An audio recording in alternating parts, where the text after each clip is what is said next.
गसाइगावनि जिवागुरियाव 80 खेब श्री श्री राज पूर्णिमा फुजा मेला खुंफुंनो साखाफारा। गसाइगाव महकुमानि सिङाव थानाय जिवागुरि गेवलां गेलेग्रा फोथाराव 80 खेब श्री राज पूर्णिमा फुजा मेला खुंफुंनो थाखाय थि खालामदों। जिवागुरि श्री राज पूर्णिमा फुजा खुंफुं आफादा थांनाय 2016 मायथाइनिफ्रायनो खुंबोयै 80 खेब खुंफुंनो थाखाय साखाफारा जानायखौ नुनो मोननाय जादों। श्री श्री राज पूर्णिमा फुजा मेलाखौ खुंफुंनो थाखाय दिनै गाहाय मावख'खौ बेखेवनायजों लोगोसे मुर्ति थिसननाय हाबाफारिखौबो लानाय जादों होनना खुंथाय आफादा फोरमायदों। श्री राज पूर्णिमा फुजा मेला खुंफुं आफादनि आफादगिरिया मा फोरमायदों फै जों मिथिना लानि। खूब गोजोनथाव खौरां जोंहा दिनै बे श्री श्री राज पूर्णिमाया थांनाय 2016 मायथाइनिफ्रायनो सोलिदों। दासिमाव जोंहा माने 80 खेब बे राज पूर्णिमा खुंजागोन। दा बे खुंनायनि असिलायाव जोंहा गोबांथार हाबाफारि दं आरोखि। बे हाबाफारियानो जाहैबाय जोंहा दिनैहाय सेथि खेब हिसाबै जोंहा नियम बायदियै जोङो आगोल जोङो ओरैनो बिमा लोखिजों सरजाबनानै राज पूर्णिमा होनना बानायदोंमोन। नेक्स्टआव जों फटक महराव होदोंमोन। इसोरा दिनै आफा श्री कृष्णआ बुंबाय आंखौ खुलुमनायाव नोंस्रा जेबो खहा खथि जाया।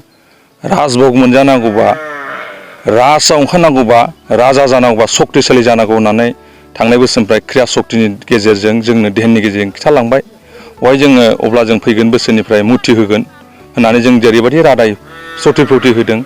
देग्लाय जोङो राधा आरो कृष्णखौ बर' नियमै जोङो गामसा गाननो थिनदोंमोन, धुति गानहोबाय आरो जोङो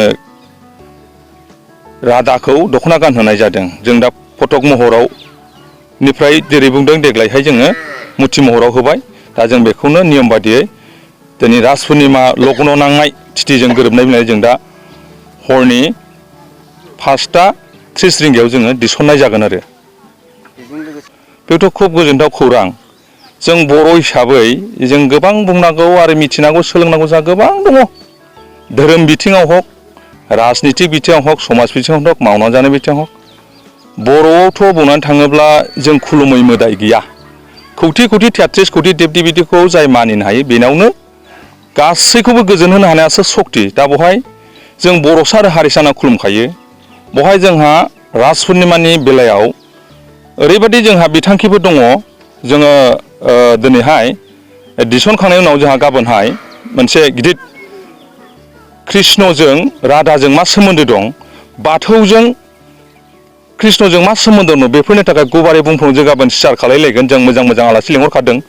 दा आलासिफ्रा कन्टाक्ट जाजोबाखै मोजां, अब्लाबो सफैगोन। जों बिनि गेजेराव गाबोनहाय टेबोल टक बादि डिसकासनबो लागोन आरो जों मिटिं लागोन 1टानिफ्राय।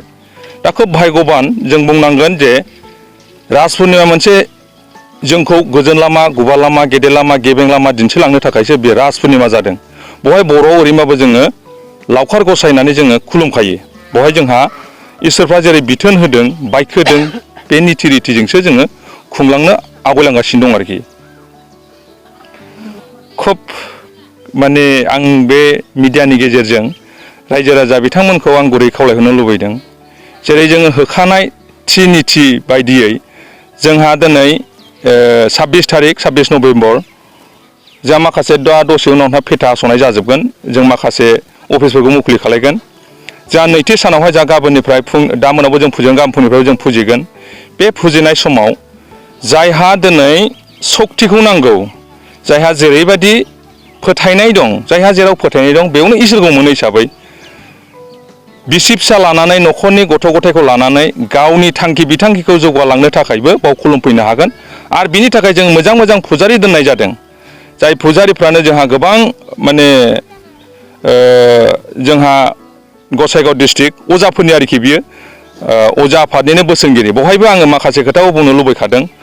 बेवहाय जोङो गोबां दौरि दौसि लायनो हायो, नाथाय बेवहाय बर' रावैनो जोङो बेनो मा लुबैदों, मा सानदों बेफोरखौ बुंफोरनानै हरबा जोंहा दौरि दंखायो। बिनि आसा आकांक्षाखौ दौरिनि दारै बिनानै हरनाय जागोन। जोंहा दौरि दं। आंबो दौरि महरै दंखायो। अब्लाबो आङो हास्लाबा हिसाबै दौरिखौ लादेरनाय जादों। जों 3 साब्रै दौरि दं बेवहाय।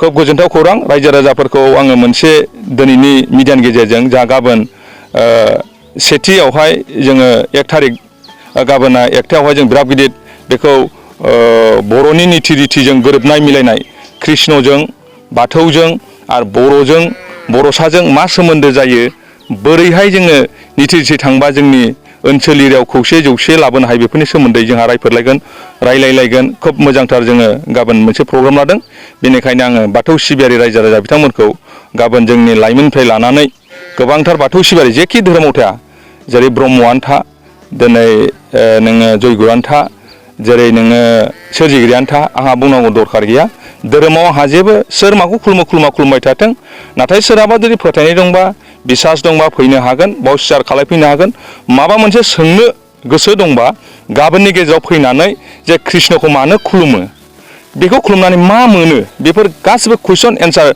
दान्थे बिदान्थे जों गाबोन रायलायलायगोन माने बेवहाय डिसकासन जालायलायगोन जोङो खोब मोजां बाथ्रा दा ओंखायनो गाबोन फैनानै रायजो राजाफोरखौ बाव भाग लाफैनो थाखाय आं गुरै खावलायहरनाय जाबाय।